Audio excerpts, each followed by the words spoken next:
وقتی که میرفتیم با پای پیاده، گفتی فقط یادت باشه یه دوستی ساده،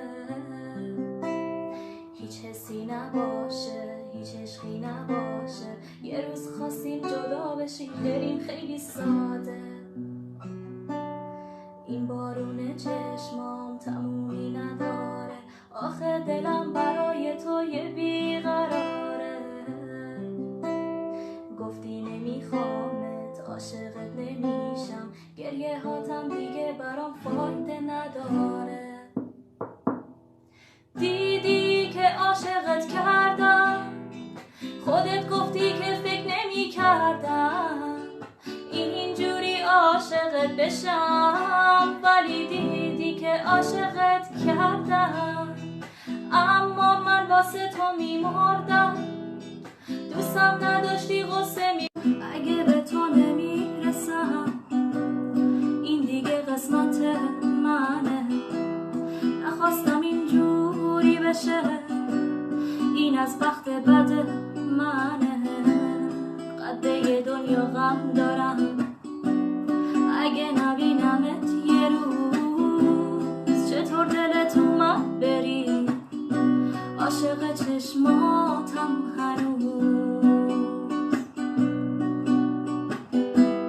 فکر نمی کردم که یه روز اینجوری تحقیر بشم، به جرم دوست داشتن تو اینجوری تنبیه بشم.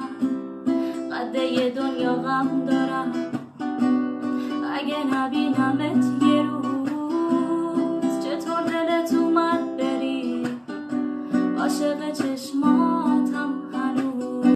یه روز تو زندگیم بودی، همینجا رو برون بودی، اما آرزوم نبودی.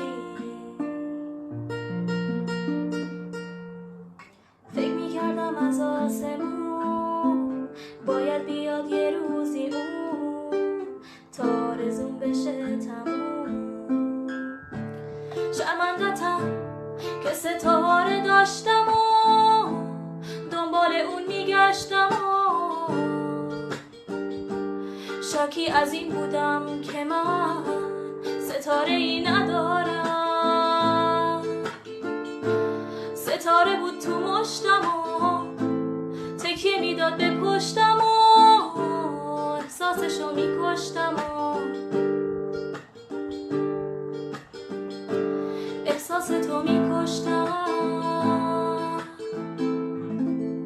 نبینم غم و عشق تو چشمام،